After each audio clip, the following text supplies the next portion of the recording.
வணக்கம் நண்பர்களே, முக்கியமான சில டாபிக்ஸை இந்த பதிவில் பார்க்க போகிறோம். முதல் டாபிக் என்ன பார்க்க போகிறோன்னா, திருப்பரங்குன்றத்தில் மலை உச்சியில் இருக்கக்கூடிய தீபத்தூணில் தீபம் ஏற்ற வலியுறுத்தி அந்த கிராம மக்கள்லாம் உண்ணாவிரத போராட்டம் இருந்தாங்கல்ல, அதனை தொடர்ந்து இப்போ நரிக்குறவர் சமூக கூட்டமைப்பு என்ன பண்ணியிருக்காங்க அப்படின்னா, மதுரை மாவட்ட ஆட்சியர்கிட்ட மனு கொடுத்துருக்காங்க.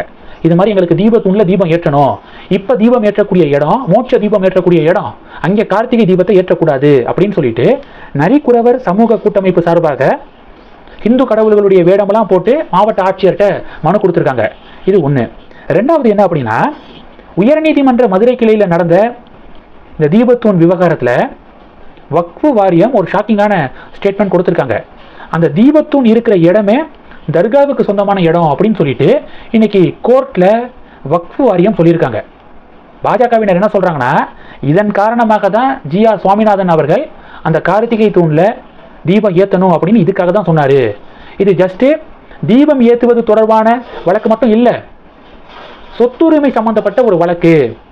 இந்த தீபத்தூணில் தீபம் ஏற்றுவதன் மூலமாக அந்த தீபத்தூண் இருக்கக்கூடிய இடம் கோவிலுக்கு சொந்தமான இடம் அப்படிங்கிறத உறுதிப்படுத்த முடியும் அப்படின்னு இதனால தான் ஜஸ்டிஸ் ஜி.ஆர். சுவாமிநாதன் அவர்கள் இந்த விவகாரத்தில் ஸ்டார்டிங்கில் இருந்தே ஸ்ட்ராங்காக இருந்தார். பார்த்தீங்களா, வக்ஃபு வாரியம் அந்த தீபத்தூண் இருக்கக்கூடிய இடம் தர்காவுக்கு சொந்தமான இடம் அப்படின்னு சொல்லியிருக்காங்க பாருங்க அப்படின்னு பாஜகவினர் பதிவுகள் போடுறாங்க, கடும் ஆட்சேபனை தெரிவிக்கிறாங்க வக்ஃபு வாரியத்துடைய ஸ்டேட்மெண்ட்டுக்கு. இது ரெண்டாவது டாபிக். மூணாவது டாபிக் என்ன பார்க்க போகிறோம், ஜிஆர்எஸ் அவர்களை பதவி நீக்கம் செய்யணும் அப்படின்னு இந்தி கூட்டணி கையெழுத்தெல்லாம் போட்டு அந்த நோட்டீஸை மக்களவையுடைய சபாநாயகர்கிட்ட வழங்கினாங்கல்ல. 120 எம்பிக்கள் சிக்னேச்சர் போட்டாங்க. அதில் முதல் எம்பி யார் தெரியுமா? ஃபர்ஸ்ட் கையெழுத்து போட்டது வைத்திலிங்கம் அப்படிங்கிற ஒரு எம்பி, புதுச்சேரியை சேர்ந்தவர், புதுச்சேரி எம்பி, காங்கிரஸ் எம்பி. இப்போது புதுச்சேரியில் இன்னைக்கு போராட்டம் பிளான் செய்யப்பட்டிருக்கு.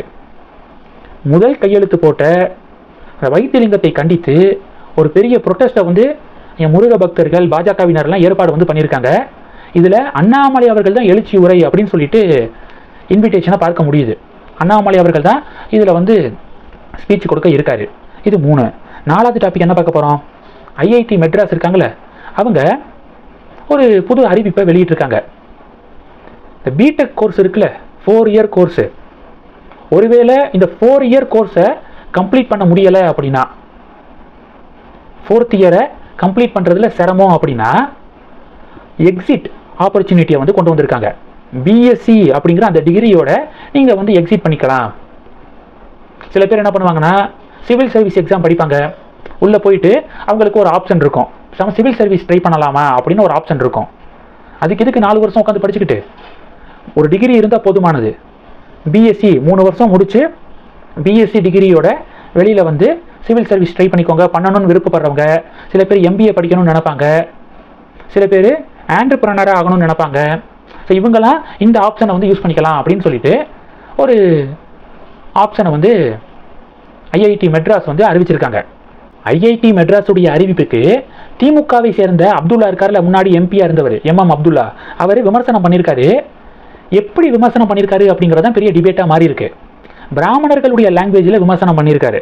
ஐஐடி எங்களோடது, மீறி கொஞ்ச நாளாக நிறைய உங்கள் ஆட்கள் உள்ள வந்தேல்னா போனால் போகிறது, ஒரு பிஎஸ்சி வாங்கிட்டு ஓடி போயிடுங்கோ, மீறி பிடெக் எல்லாம் வாங்க ஆசைப்பட்டேன்னா ஃபைனல் இயரில் ஃபெயில் ஆகிடுவேல் ஜாக்கிரதை, இதுதான் டீகோடிங் த நியூஸ் அப்படின்னு சொல்லிட்டு இப்படி ஒரு பதிவு போட்டிருக்காரு. பாஜகவினர் என்ன சொல்கிறாங்கன்னா, பிராமண வெறுப்பு, மொழி வெறுப்பு, இது மட்டும்தான் திராவிடம், இதை தாண்டி திராவிடத்துக்கு ஒன்றும் தெரியாதா அப்படின்னு சொல்லிட்டு பாஜகவினர் கொஸ்டின் கேட்குறாங்க. அடுத்து தினத்தந்தியுடைய தலைப்பு செய்தி ஏன்னா, எஸ்ஐஆர் பணிகள் கிட்டத்தட்ட முடிய போது வர 19ஆம் தேதி வரைவு வாக்காளர் பட்டியலை எலெக்ஷன் கமிஷன் வெளியிட இருக்காங்க. 80 லட்சம் பேர் நீக்கப்படுறதுக்கு வாய்ப்பு இருக்குது ஓட்டர் லிஸ்ட்ல இருந்து. இந்த 80 லட்சம் பேரில் இறந்தவர்கள் பார்த்தீங்கன்னா 27 லட்சம், நிரந்தரமாக வேற ஒரு இடத்துக்கு ஷிஃப்ட் ஆனவங்க 40 லட்சம், கண்டறிய முடியாதவர்கள் 9 லட்சம், டபுள் ரிஜிஸ்ட்ரேஷன் பார்த்தீங்கன்னா 4 லட்சம். டோட்டலாக ஆட் பண்ணிங்கன்னா அப்ராக்சிமேட்டாக 80 லட்சம் பெயர்கள் இந்த ஓட்டர் லிஸ்ட்ல இருந்து நீக்கப்படுவதற்கான வாய்ப்பு இருக்குது அப்படின்னு சொல்லிட்டு தினத்தந்தி ஒரு ஹெட்லைன்ஸை வெளியிட்டிருக்காங்க. லாஸ்ட்டாக தமிழகத்துடைய வாக்காளர் பட்டியலிருந்து ஸ்பெஷல் இன்டென்சிவ் ரிவிஷன் நடந்தது 2002. எவ்வளோ வருஷம் ஆயிடுச்சு, 23 வருஷம் ஆயிடுச்சுல. 23 வருஷமாக இறந்து போனவங்களுடைய பேர்லாம் அதுலேயே தேங்கி தான் இருந்திருக்கும். ஸோ அதனால தான் இவ்வளவு ஹியூஜான நம்பர்ஸு. டெஃபினட்டாக இது கரெக்ட் தான், இல்லைன்னா இது வந்து கள்ள ஓட்டு போடுவதற்கான ஒரு சூழலை வந்து ஏற்படுத்தும், போலி வாக்காளர்கள் நிறைய பேர் இதனால் உருவாவாங்க, அதனால் எஸ்ஐஆர் கரெக்டான ஒரு விஷயம் தான் அப்படின்னு சொல்லிட்டு பொதுமக்கள் ஃபீட்பேக் கொடுக்குறாங்க. 19ஆம் தேதி வரைவு வாக்காளர் பட்டியல் வெளிவர இருக்கு, ஒருத்தருந்து பார்க்கலாம். இந்த டாபிக்ஸ் எல்லாத்தையும் பற்றி உங்களுடைய பார்வைகளை மறக்காம கமெண்ட் பண்ணுங்க. தொடர்ந்து கணக்கில் இருங்க, அடுத்தடுத்து நிறைய பதிவுகளை பார்க்க போகிறோம். நன்றி, ஜெய் ஹிந்த்.